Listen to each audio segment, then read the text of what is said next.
министерот за економија Кресник Бектеши. Го прашувам, какво е нивото на нашите стокови резерви и како во вакви вонредни околности? Ке имаме ли доволно нафта, бензин и како ќе се одвива снабдувањето со гасот? Ние сме подготвени, сме кажале преку директорот на агенцијата и вчера имаше прилика да прати соопштение Министерството за земјоделие во делот на стоковните резерви што ги имаме, посебно во делот на тие посуштински производи кои се и позначајни. Моментално доволни се резервите во однос на потребите на македонскиот пазар, не само во делот на прехранбените, но и во делот и на нафтата и нафтените деривати. Тие се доверливи информации, што немаме право ние да ги кажеме точно во делот на количините и слично, но можам да кажам дека согласно планоите за пополнување на стоковните резерви, планот кој се утврдува од страна на владата во затворена седница, ние значи се испочитува од страна на агенцијата за стоковни резерви, но и на дирекцијата за задолжителни резерви на нафта и нафтени деривати. Министре, што значи формулацијата ваша има доволно количина? Зарем ова е класифицирана информација? Имате ли вие увид како влада колку имаме нафта, колку имаме газ, колку имаме бензин?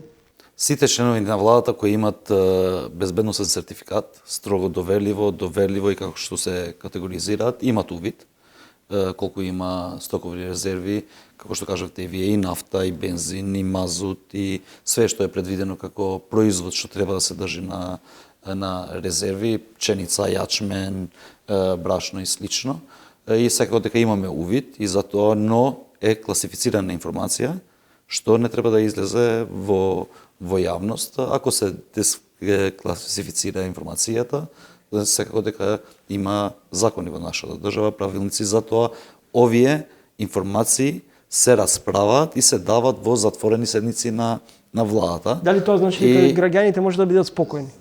Тоа е најважно и таму сакав да излезам. Јас во континуитет тоа го кажува и министерот за финансии, граѓаните треба да бидат спокојни, треба да нема паника, пошто во делот на резервите и државните, но и во приватните резерви што ги имаат нашите производители домашни и договорите што ги направиле за увоз на одредени производи, залихи, количини има согласно потрошувачката во нашата држава и од претходните години и тоа што се очекува оваа година. Министре, председателот на Србија Вучич вели дека сме барале помош за пченка и пченица. Вашиот колега Милевски пак тврди дека од наша страна не е побарано, туку тоа било на база на добра волја на српскиот председател Вучич да ни донира на некој начин или да ни помогне во однос на недостигот на пченица и пченка. Без разлика дали ова можеби предизборен трик на српскиот председател, не ви се чини дека секогаш малку ни згусти, бараме помош од соседството. Така беше и со здравствената криза, со економската криза, сега и со рускиот конфликт кој можеби, иако сме знаеле од ноември минатата година, како да сме затекнати. Не би се согласувал со тоа. Имајте во предвид дека веќе имаме и официјално соопштение од Министерството за земјоделие и ние како Министерство за економија не сме побарале пченица и пченка од страна на нашиот сосед Република Србија. Ние сме кажале дека нашите резерви ги задоволуваат потребите на потрошувачката на тие производи во нашата држава. И не сум имал прилика да ја слушам точно изјавата на председателот Вучич, но јас би сакал да повикаме јавно, ако има добра волја, само нека не извести на денот кога ќе почне испораката за и ние тука да се подготвиме во нашата држава во делот на складирањата и слично, зошто да не, ако имат дополнителни количини што не им требат од нивните потреби и ако не е политичка финта, предизборно ветување, нека го каже конкретно, денот кога ќе почне испораката, ние да се организираме со нашите институции и секако да ја пречекаме нивната пченица и пченка иако моментално за нас тоа не е потребно, имајќи ги во предвид количините што ги имаме ние како држава, но зошто да не, за да бидеме осигурувани за целата година, па и во делот на реколтата да ја намалиме цената, пошто ќе се зголеми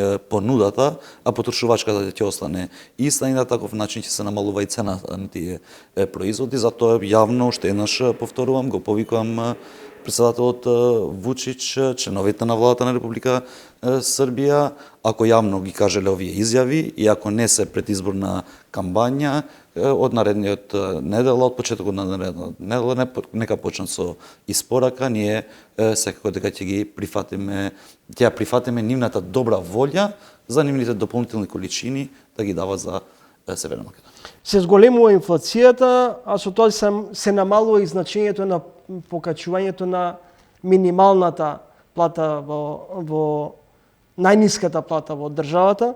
Дали може да се соочиме со шпекулативна економија?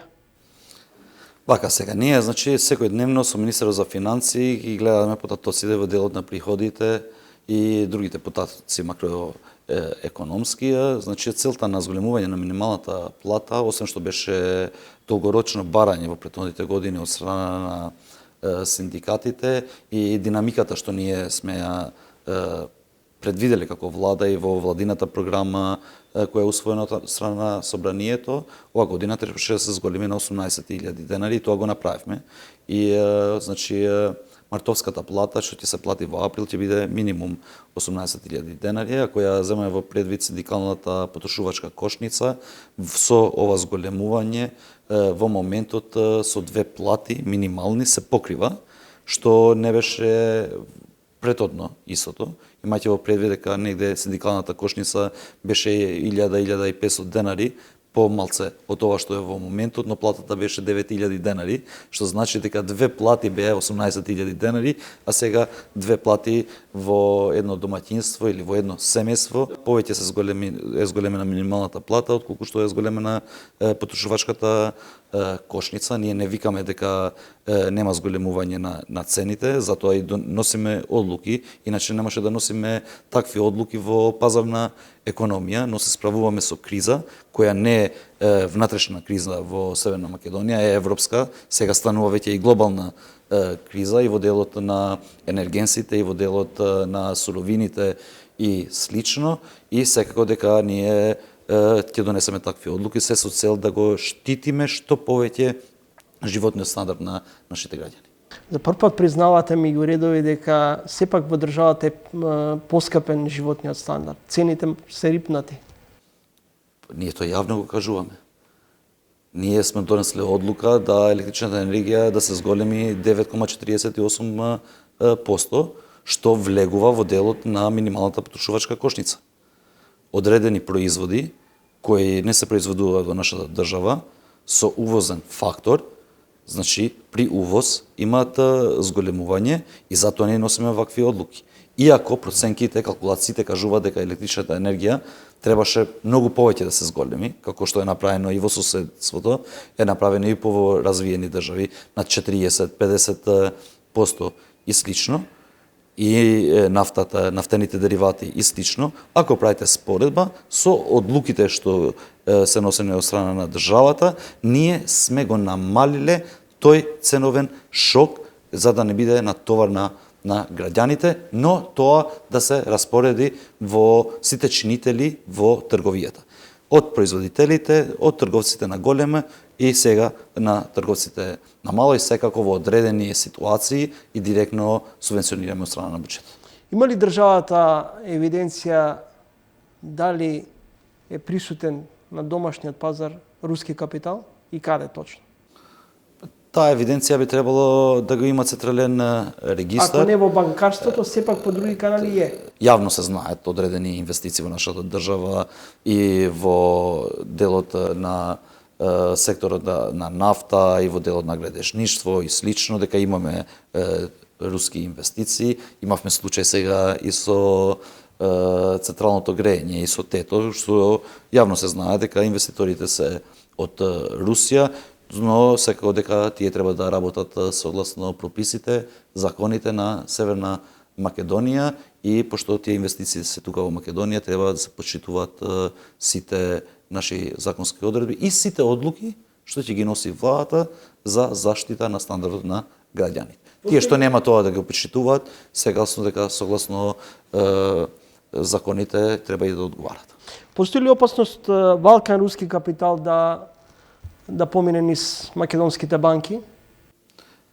Не верувам дека тоа може да се случи. Гувернерката, Министерство за финансии ги следат овие ситуации во случај ако има такви најавувања и не верувам дека тоа би можело да се случи. Имајќи го предвид системот и начинот како работи нашата Народна банка и Министерство за финансии. Како руско-украинскиот конфликт ќе се одрази врз инвестициите? Директно во нашата држава нема да има големо влијание, имајќи го предвид дека од целокупната што деновите само да завршам, пошто има директно и индиректно. Директно нашата трговска размена и со Украина и со Русија не надминува 1,5% од вкупниот трговска размена што ја имаме со светот, што значи дека во одредени сектори би можело да влијае и во делот на увозот и во делот на извозот. Например, во делот на извозот, вглавном ние како држава во Русија извезуваме земјоделски производи, извезуваме лекови и значи таму се два сектори кои од целокупната трговска размена што ја имаме со Русија може да се 90-95% од таа трговска размена. Истото важи и за Украина. Во делот на увозот генерално кај нас се увезуваат природен газ од Русија, одредена количина на нафта која не е значителна во Северна Македонија за потрошувачката и секако дека би можело да има импликации во делот на железото, пошто и од Русија и од Украина се увезува сериозна количина на железо и производи од железо, а тоа би можело индиректно да има влијање во делот на градежништвото и во делот на цените на градежништво, но индиректниот импакт што ќе се случи во Европска Унија би можело да има поголем импакт во нашата економија, пошто трговската размена со Европската Унија е над 70% на нашата држава и директно е поврзана како пазар. Благодарам за издвоеното време. Беше задоволство.